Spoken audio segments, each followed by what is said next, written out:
Assalamualaikum warahmatullahi wabarakatuh. Selamat pagi Jawara Muda, salam sejahtera bagi kita semua. Halo para Jawara Muda Universitas Negeri Yogyakarta. Selamat datang di podcast Jawara. Bersama saya Arahma Zaki Amelia yang akan menemani rekan-rekan Jawara Muda untuk membahas topik di podcast kali ini. Nah Jawara Muda, di podcast kali ini kita mengangkat topik yaitu FTUNY Maraton menuju Fakultas Unggul, Kreatif dan Inovatif berkelanjutan. Dan tentunya pada hari ini saya sudah dibersamai dengan Bapak Dekan Fakultas Teknik UNY yaitu Bapak Profesor Herman Dwi Surjono PhD. Selamat pagi Bapak. Selamat pagi Mbak Rahma. Baik, Bapak apa kabar hari ini? Alhamdulillah sehat. Oke, terima kasih Bapak sudah menyempatkan waktunya untuk bisa hadir membersamai kita. Oke, baik. Perlu rekan-rekan Jawara ketahui bahwa saat ini UNY sudah menjadi perguruan tinggi berbadan hukum atau PTNBH. Nah, kalau dari pandangan saya nih Pak, dijadikannya UNY menjadi PTNBH tentunya akan lebih memudahkan berbagai akses dari segala hal. Kalau menurut pandangan Bapak bagaimana? Ya, sejak 2022 tepatnya di bulan Oktober UNY ini sudah resmi jadi PTNBH. Memang ketika kita masuk ke jajaran perguruan tinggi PTNBH ini termasuk pada jajaran perguruan tinggi yang elit sehingga nanti ada banyak sekali peluang-peluang terkait dengan kompetisi, pendanaan dan juga pembinaan itu bersaing dengan universitas yang level atas ya. Sehingga akses bagi mahasiswa itu tentu juga akan lebih luas baik terkait dengan hibah-hibah dari kementerian termasuk pendanaan, beasiswa, termasuk bagi dosen kompetisi-kompetisi penelitian, pengabdian dan sebagainya itu akan peluangnya lebih besar. Oke baik Bapak, kemudian bicara tentang kebebasan bertanggung jawab. Kalau saya ikuti dari media sosialnya Bapak, Bapak kan suka dengan olahraga, terutama olahraga lari nih Pak. Betul. Menarik ini untuk kita bahas. Nah bagaimana pandangan Bapak terkait olahraga lari ini kemudian menjadi konsumsi sivitas akademika Pak? Iya, sebenarnya kita semua masing-masing kan pengennya sehat ya. Iya. Nah, untuk bisa sehat itu kan harus rutin olahraga. Nah, yang saya pilih itu memang lari karena passion saya itu di lari. Nah, yang penting adalah untuk sehat. Saya tidak ngejar ikut target macam-macam. Yang penting bisa olahraga dan lari itu rutin ya, alhamdulillah saya lakukan seminggu mungkin bisa sampai 5 kali ya. Nah kadang-kadang kalau seminggu sekali itu kita larinya agak jauh ya. Nah kadang-kadang juga kalau ada waktu saya ikut race ya, beberapa race yang saya ikuti ada di Malioboro kemarin, ada juga di Prambanan. Ada juga nanti ada di Bali, di Maybank, ada di Borobudur dan sebagainya. Tapi tujuannya memang untuk biar sehat, itu aja. Nah kita sebagai Sivitas Akademika itu untuk bisa berkarya dengan baik, berprestasi dengan optimal, syaratnya harus sehat. Nah untuk bisa sehat itu harus olahraga, salah satunya. Di samping pola hidup yang teratur, makan sehat, istirahat yang cukup. Saya kira itu yang penting. Oke, berarti kalian sekali ya Pak atas prestasinya di bidang maraton itu cukup banyak. Oke, mungkin boleh dikasih tipsnya nih Kak. Nih Pak. Ya, oke. Jadi seperti saya sampaikan tadi, yang penting bagi saya sehat, salah satunya lari. Nah, kalau kita mau lebih termotivasi itu memang bisa mengikuti race, tapi itu tidak harus ya race itu ya, ikut maraton dan sebagainya, itu tidak harus. Tapi ketika kita ingin, ya harus disiapkan dengan baik. Biasanya kalau race itu kan ada kategori, ada maraton yang 42 kilo, ada yang half maraton 21, ada yang 10, ada 5 kilo dan sebagainya. Nah saya masih bisa menikmati untuk yang 10 kilo.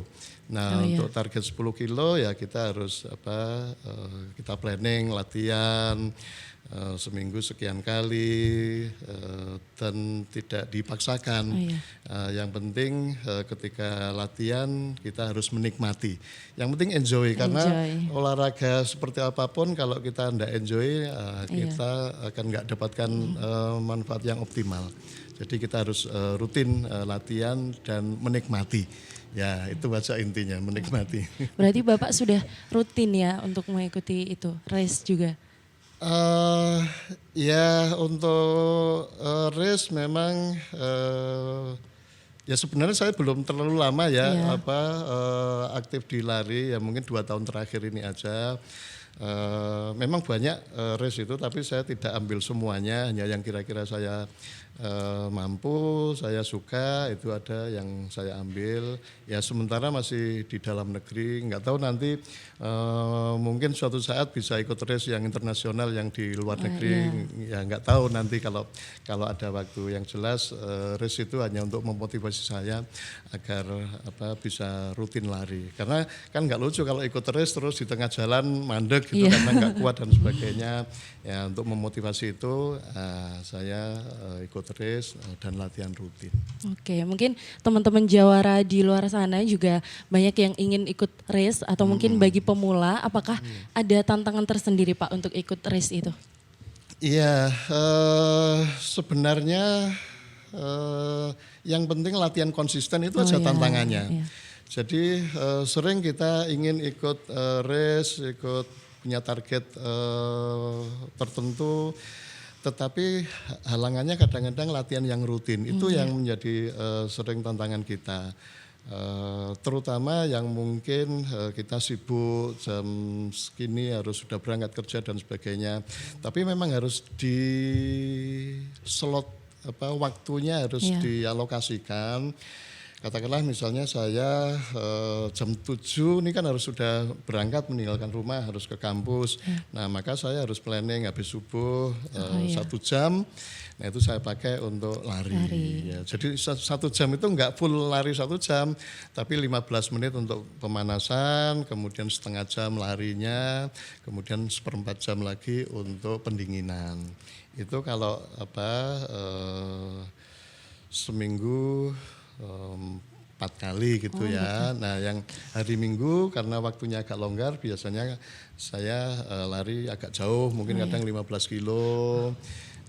Kalau yang 30 menit itu paling 5 kilo, 6 kilo itu udah cukup. Jadi tiap hari seperti itu. Dan sekali lagi yang penting adalah kita enjoy. Jadi nggak penting kita target-target ikut race ini itu tapi kalau merasa nggak enjoy, tersiksa dan sebagainya, enjoy aja. Dan yang penting sehat. Kalau kita merasa nggak enak badan, sakit, ya kita istirahat gitu. Oke, baik. Di bidang olahraga sendiri, apakah Bapak itu cuman ikut di bidang lari atau ikut olahraga lain seperti bersepeda atau apa? Iya, yang rutin adalah lari ya Mbak ya. Tapi pernah juga dulu sempat sepeda, renang juga saya rutin juga. Ya paling enggak ya mungkin seminggu sekali atau 2 minggu sekali. Itu renang hanya untuk refreshing aja untuk variasi ya. Itu saya kira olahraga saya ya yang utama lari aja. Tapi bukan lari dari kenyataan ya Mbak ya. Jadi lari untuk olahraga. Iya. Oke, baik Bapak. Mungkin sebelum lebih lanjut, boleh dong rekan-rekan Jawara Muda tahu tentang riwayat pendidikan Bapak dari S1, S2, dan S3. S1-nya sendiri Bapak di mana? Oke, saya dulu S1 di IKIP Yogyakarta, jurusan Pendidikan Teknik Elektronika dulu. Waktu itu masih IKIP ya. Kemudian saya lulus, ngelamar jadi dosen di sini, diterima tahun 87. Kemudian saya sekolah lagi S2 di Amerika tahun 92. Ya, lulus dari sana. Nah waktu itu kan ada perubahan IKIP jadi universitas. Nah maka saya sekolah lagi di UGM Teknik Elektro, ya ambil S2 yang kedua. Itu lulus tahun 2001. Nah kemudian terakhir S3 saya ngambil di Australia. bidangnya Information Technology. Lulus tahun 2006. Oke. Ya itu riwayat sekolah. Sangat teknik sekali ya Pak. Ya. Oke, mungkin kita mulai membahas tentang topik podcast kali ini Pak. Untuk di bidang kebijakan umum, apakah sekarang tuh ada program yang mendukung Fakultas Teknik untuk semakin jawara atau semakin menyongsong menuju Fakultas Unggul Kreatif dan Inovatif Berkelanjutan Pak? Iya, program-program di universitas maupun di fakultas memang kita arahkan untuk peningkatan kualitas ya, baik dosennya, tendiknya maupun mahasiswanya. Ya, yang jelas dari sisi dosen program yang utama adalah meningkatkan kualitas dosen itu harus didorong untuk studi lanjut supaya ngajarnya itu lebih kompeten. Ya, juga didorong untuk naik jabatan ke guru besar itu didorong supaya ya kompetennya lebih baik sehingga ngajarnya itu lebih berkualitas. Karena ujung-ujungnya nanti juga ke peningkatan kualitas pembelajaran. Kemudian dari sisi sarana prasarana ini juga kita tingkatkan terus. Banyak diantaranya yang akhir-akhir ini sedang kita kerjakan di Fakultas Teknik, beberapa perbaikan. Utamanya adalah di bidang koneksi internet. Kan sekarang ini sedang kita kerjakan. Jadi ada upgrade access point di seluruh seputaran FT ini, mulai dari ruang kuliah, lab bengkel, termasuk di Selasar itu akan kita upgrade itu akses poinnya sehingga harapannya koneksi internet lancar, sehingga pembelajaran walaupun sudah di kelas tapi kan pasti masih perlu online, itu sedang kita upgrade, ini dalam proses pengerjaan. Kemudian perbaikan Selasar itu kalau Anda lihat dari sisi selatan sampai sisi utara itu Selasarnya kan udah kita perbaiki semua sehingga kalau hujan itu enggak bocor, kemudian kalau banjir itu juga enggak tergenang air, termasuk kanopi-kanopi di prodi-prodi itu kita perbaiki. Dan yang terakhir Sarpras di FT ini untuk menunjang peningkatan kualitas kita semua. UNJ saat ini sedang membangun 2 gedung berlantai 5. Yang pertama adalah gedung Restek yang nanti berada di timurnya Aula Lama. Di situ nanti pusat untuk Restek seperti mobil, robot, dan berbagai kegiatan keteknikan lain itu akan ada di situ. Targetnya 2 tahun nanti akan jadi. Nah, gedung yang kedua itu berada di barat, sebelah baratnya, satu lagi di utara ya, di baratnya KPLT. Nah itu nanti akan ada satu gedung 5 lantai, itu nanti peruntakannya terutama untuk Departemen PTBB, namanya Gedung Industri Kreatif.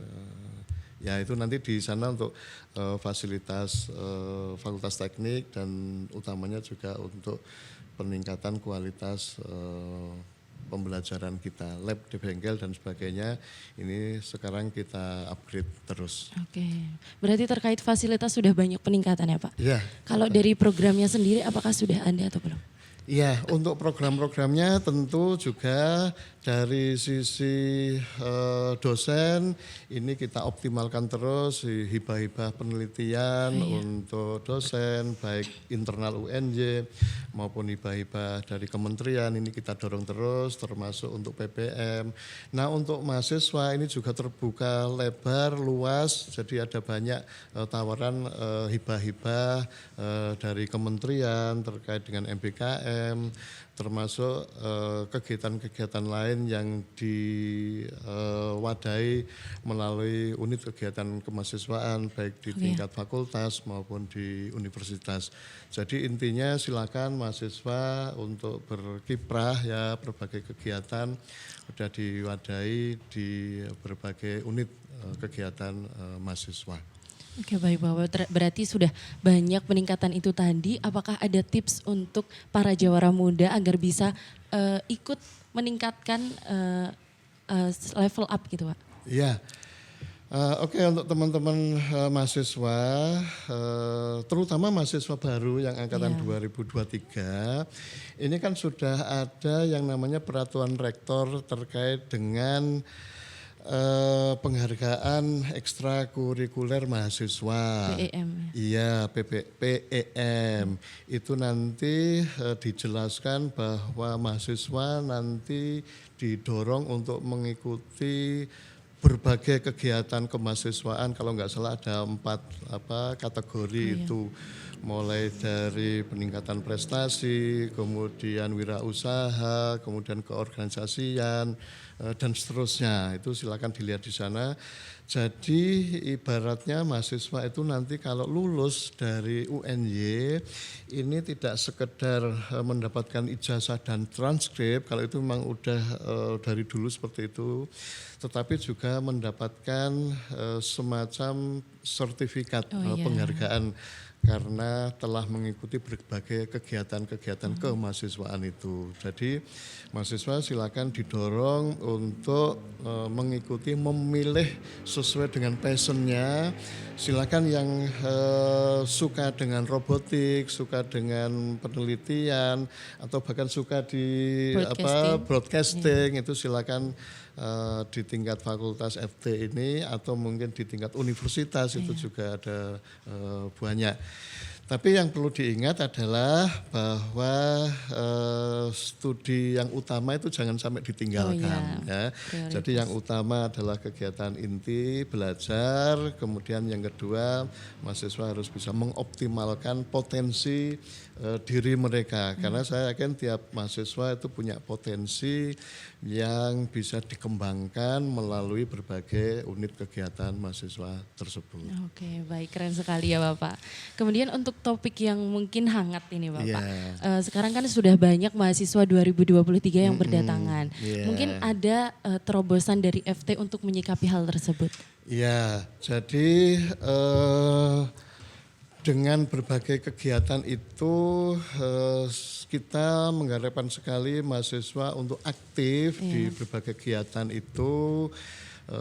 Di samping sudah kita siapkan juga dengan berbagai program akademik maupun non akademik. Kalau akademik itu tentu sudah kita siapkan dosen-dosen yang berkualitas, lab-lab, bengkel yang berkualitas, dan yang penting adalah proses pembelajarannya.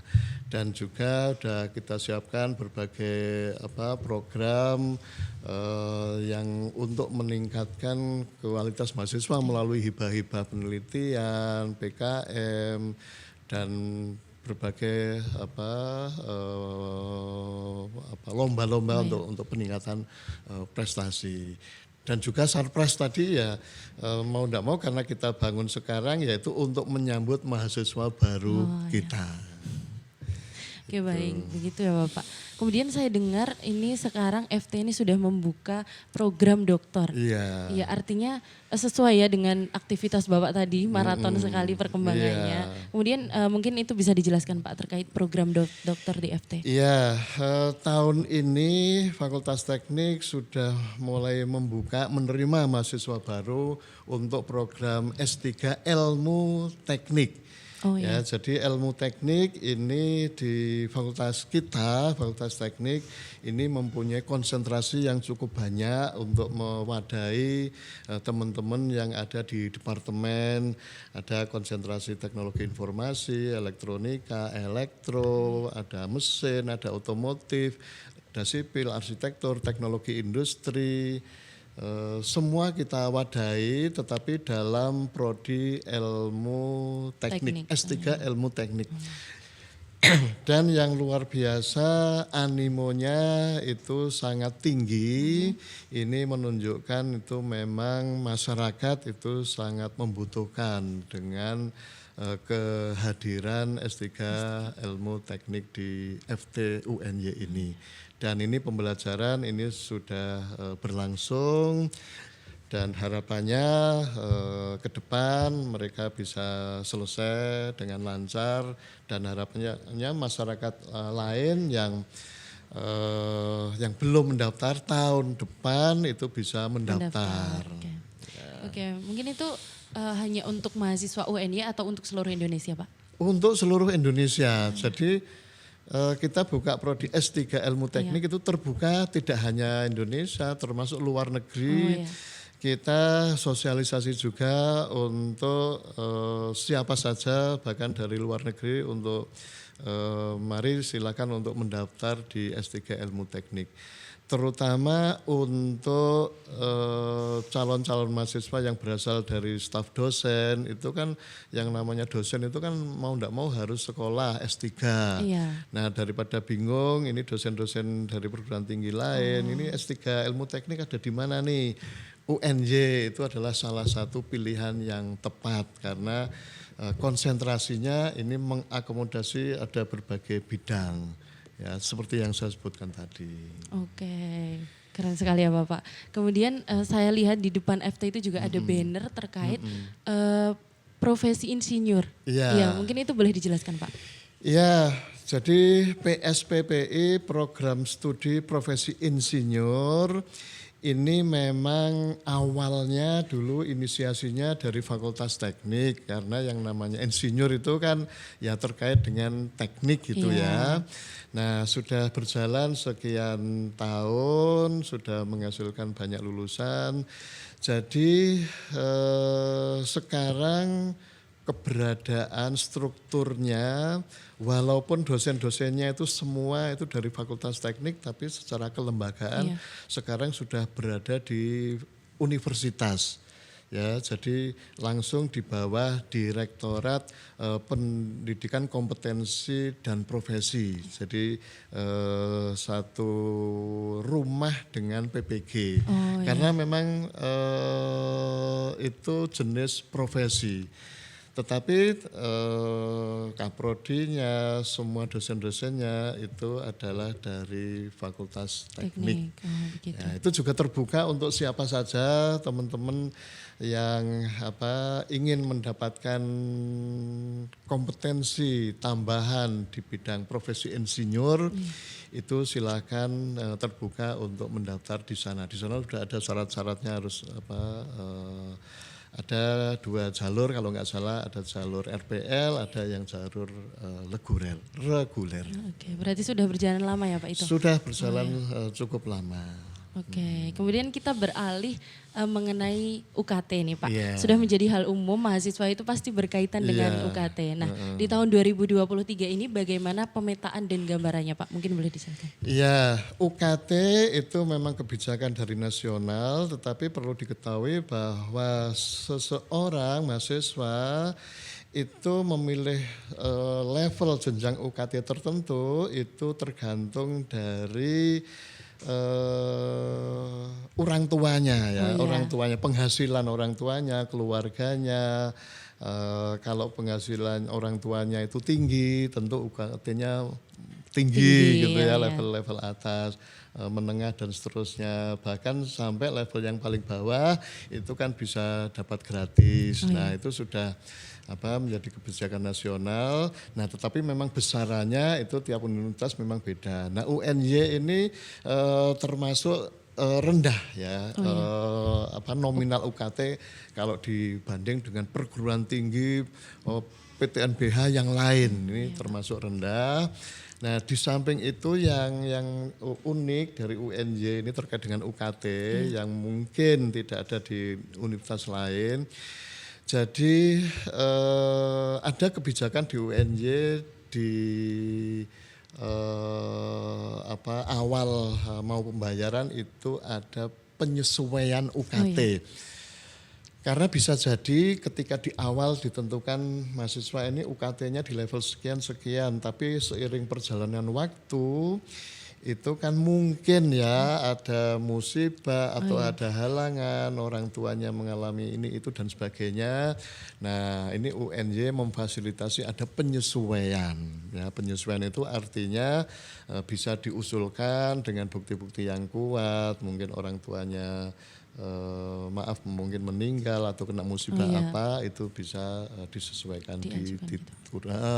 pengajuan, diserai bukti-bukti, nanti akan diverifikasi Iya, iya. dan akan di ACC.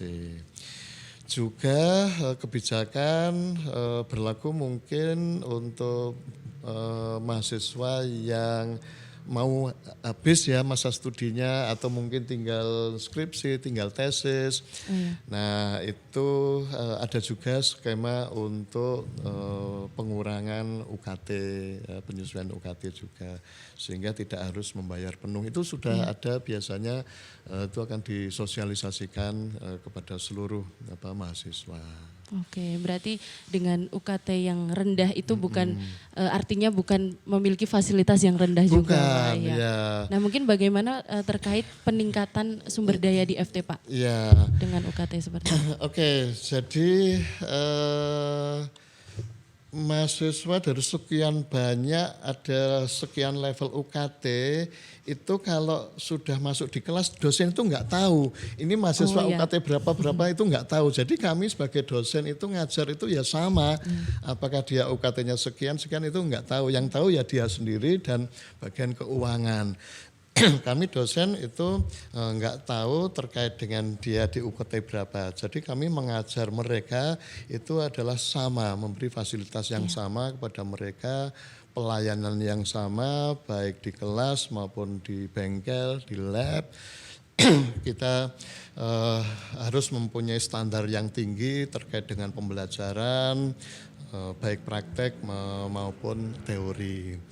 Nah, terkait dengan UKT itu kan memang mau tidak mau juga harus kita pakai ya untuk meningkatkan sarana prasarana. Termasuk diantaranya ya tadi perbaikan-perbaikan yang sudah dilakukan di FT maupun pembangunan gedung dan sebagainya. Itu salah satunya adalah dari UKT tersebut. Saya kira itu. Oke. Kemudian mungkin untuk UKT sendiri ada tidak Pak kebijakan dalam UKT itu? Ya kebijakannya itu tadi ya. Oh, iya. Jadi level-level itu tergantung dari background orang tua. Oh, iya. Kemudian kebijakan terkait dengan penurunan atau penyesuaian UKT itu nanti tergantung dari usulan itu. Kalau memang ada kejadian sesuatu itu memberi bukti yang kuat itu akan dikurangi. Dan itu saya kira universitas yang mempunyai kebijakan penyesuaian itu tidak banyak ya. Iya. Kadang ada yang nggak ada kebijakan penyesuaian ya pokoknya UKT dari awal sekian ya udah mau tidak mau ya harus segitu. Kalau nggak mau ya silakan keluar. Tapi kan UNY nggak memberi kebijakan untuk penyesuaian. Iya, berarti sudah cukup menepis mindset orang-orang yang mungkin tidak mau kuliah karena biaya ya Pak. Iya. Okay. Silakan teman-teman browsing di internet. Biaya kuliah di UNY ini termasuk di kalangan tinggi, rendah atau menengah. Saya yakin kalau tahu nanti pasti akan memilih UNY. Bukan berarti kalau bayarnya murah itu kualitasnya ecek-ecek. Kami tetap memprioritaskan kualitas tinggi. Baik dalam pelayanan pembelajaran maupun tridharma yang lain. Oke. Baik, mungkin itu tentang UKT tadi Pak. Kemudian terkait fasilitas, berubahnya UNY menjadi PTNBH, apakah juga ada peningkatan fasilitas gitu Pak? Mungkin boleh dijelaskan. Ya, seperti saya sampaikan tadi, fasilitas-fasilitas mulai dari perawatan, lingkungan, kanopi dan sebagainya tadi. Pengupgradean lab-lab yang mungkin sudah usang, sudah nggak berfungsi dan sebagainya itu kita perbaiki terus, termasuk upgrade wifi tadi ya, access point itu yang udah mulai lambat itu kita tingkatkan. Juga yang terbaru tadi sarana prasarana bangun 2 gedung tadi itu diantaranya adalah untuk menyongsong kita sebagai PTNBH. Karena harus kualitas itu harus kita utamakan. Oke, baik Bapak. Mungkin terkait mahasiswa baru yang mungkin sudah berdatangan tadi sudah ada peningkatan ruang dan juga wifi. Kemudian untuk tempat parkir nih Pak, Ya. pasti penting. Mungkin bisa dijelaskan. Oke, ini saya sampaikan kepada mahasiswa, termasuk mahasiswa baru, dosen dan mahasiswa yang lain, teknik juga. Karena kita sedang membangun 2 gedung tadi ya di selatan ini, yang gedung Restek Inovasi yang utara sana, yang tadinya yang di sini kan tempat parkir, otomatis kita ada relokasi parkir. Yang di utara sana itu juga tadinya tempat parkir. Jadi kita relokasi tempat parkir. Jadi kita buat parkir baru. Jadi parkirnya itu sekarang kita arahkan masuk dari utara Fakultas Teknik. Ya, maka nanti di dekat Satpam itu udah kita bangun tempat parkir, kemudian nanti bisa masuk lainnya selain itu ada di PTBB, gedung PTBB itu di baratnya itu udah kita bangun tempat parkir baru. Jadi tempat-tempat parkir yang lama itu kita pindahkan. Ya, jadi insya Allah tempatnya itu nggak akan berkurang, tapi hanya pindah tempat saja. Oh iya. Ya, jadi di timurnya KPLT, kemudian ada di baratnya PTBB, dan kalau masih kurang itu di agak selatan yang utaranya parkir lama yang sekarang dibangun baru itu di timurnya gudang itu juga kita pakai tempat parkir yang agak banyak untuk terutama teman-teman yang di sisi selatan Elektro PTI itu bisa berada di belakangnya gudang terus menjulur sampai ke utara sampai ke tempat pengolahan sampah itu masih bisa kita pakai. Jadi insya Allah tempat parkir ini kita usahakan sama kita alihkan dari yang tempat lama dulu. Oke, berarti sudah luas sekali ya Pak sekarang. Iya. Kemudian terkait Ormawa nih Pak, mungkin rekan-rekan Jawara di luar sana belum tahu bahwa Fakultas Teknik ini memiliki organisasi mahasiswa yang sangat beragam, mulai dari BEM, HIMA dan juga broadcasting ini tentunya. Nah 2023 ini setiap Ormawa apakah akan mendapatkan upgrade atau peningkatan soft skill dan hard skill tidak Pak? Iya. Jadi memang di Fakultas Teknik sendiri ada banyak ya UKMF ya seperti disebutkan tadi Mbak Rahma, mulai dari BEM, DPM, kemudian hima-hima di semua departemen itu ada. Kemudian ada juga sesuai dengan bidang masing-masing kayak metrik, termasuk broadcasting dan lain-lain. Nah setiap unit kegiatan mahasiswa itu diberi ada alokasi anggaran yang bisa digunakan untuk berbagai kegiatan termasuk diantaranya untuk upgrade soft skill, hard skill itu. Jadi silakan teman-teman mahasiswa baru yang belum masuk belum gabung ke UKMF itu silakan join. Nggak hanya fakultas sebenarnya, kalau mau universitas silakan join di situ. Nah pasti di situ pengurusnya sudah ada atau mungkin ada pengurus baru dan sebagainya. Nah silakan nanti pengurus-pengurus itu untuk membuat kegiatan. Mulai dari untuk peningkatan kapasitas dari anggotanya, pengurusnya, atau kegiatan untuk meningkatkan kompetensi lomba dan sebagainya. Jadi di fakultas ini sudah kita sediakan alokasi anggaran untuk berbagai kegiatan itu, termasuk peningkatan soft skill itu tadi. Oh iya, berarti sudah diwadahi sekali ya Pak. Mungkin apakah boleh mengikuti Ormawa di tingkat UNY, tapi juga mengikuti di fakultas? Boleh, silakan. Jadi yang mungkin yang nggak ada di fakultas itu bisa silakan ke universitas, karena universitas juga terbuka untuk semua fakultas. Itu silakan. Ikuti sebanyak-banyaknya, tapi ingat harus bisa ngukur diri ya. Manajemen waktu itu yang penting, karena mahasiswa ini kan tugas utamanya belajar, lulus tepat waktu, tapi juga harus bisa mengoptimalkan potensinya dengan mengikuti kegiatan. Nah kalau ikut kuliah itu kan wajib ya sifatnya ya, sekian SKS, ada tugas dosen ini kan harus dipenuhi, mau enggak mau harus. Tapi kalau kegiatan kemahasiswaan itu kan opsional ya, tambahan untuk peningkatan kapasitas diri. Jadi silahkan pilih organisasi kemahasiswaan, unit kemahasiswaan yang sesuai dengan bidangnya, ya secukupnya, ya tidak harus diikuti semua, sesuai dengan passionnya. Karena untuk memberi bekal tambahan pada mahasiswa ketika nanti lulus ya bisa belajar mungkin tentang leadership, tentang broadcasting ini misalnya dan sebagainya. Saya kira itu. Oke, berarti sudah diwadahi sekali ya Pak. Iya. Oke, mungkin kita lanjut ke pembahasan mengenai beasiswa Pak. Iya. Setahu saya di kampus ini menyediakan beasiswa. Bagaimana dengan Fakultas Teknik sendiri Pak? Iya. Nah, beasiswa ini ada banyak kalau di Fakultas Teknik. Nah, kalau ini saya perlu membaca karena saya tidak hafal beasiswa yang ada di sini. Jadi beasiswa yang disediakan untuk mahasiswa ini ada banyak, mulai dari ada KIP kuliah, ada PPA, ada BBPPA, ada beasiswa adik Papua, ada unggulan dari kementerian, ada berbagai bank, ada Bank Indonesia, ada Astra, ada BNI, ada banyak tawaran-tawaran beasiswa. Itu terbuka untuk D4 dan S1, untuk S1 kalau FT ini. Nah S2, S3 ini juga terbuka peluang banyak beasiswa, misalnya beasiswa BPPDN, ada beasiswa kerjasama, ada dari LPDP, juga ada beasiswa dari unggulan dari UNY sendiri.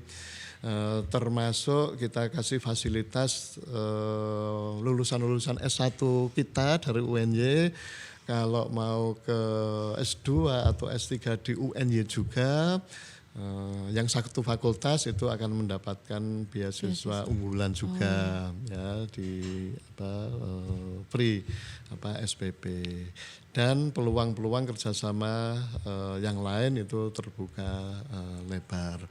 Dan termasuk kalau adik-adik mahasiswa itu nanti browsing di internet akan banyak sekali tambahan di samping yang saya sebutkan tadi, peluang-peluang beasiswa. Jadi nggak usah khawatir, adik-adik mahasiswa itu sangat besar peluang beasiswanya.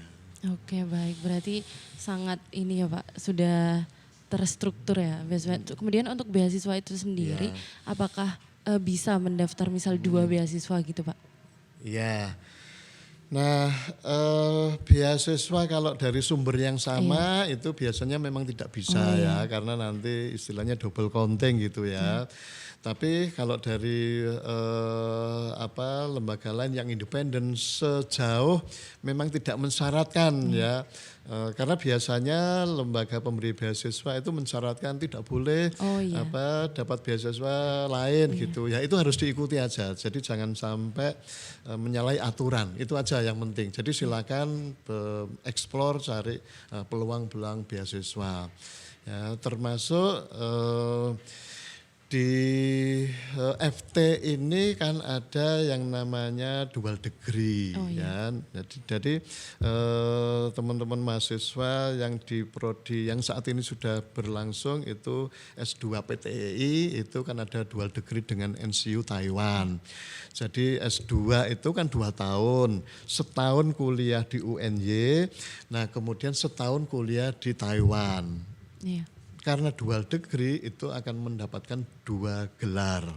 Ya, gelar MPD dari UNY dan gelar MSc dari Taiwan. Itu sudah banyak alumninya dan ini sedang proses pengiriman untuk angkatan yang tahun ini. Jadi silakan, itu juga peluang karena itu mendapat beasiswa juga. Oke, baik Bapak.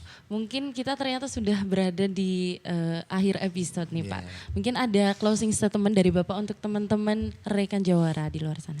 Iya, baik teman-teman mahasiswa, jadi seiring UNY ini masuk PTNBH termasuk Fakultas Teknik ini selalu mengutamakan kualitas.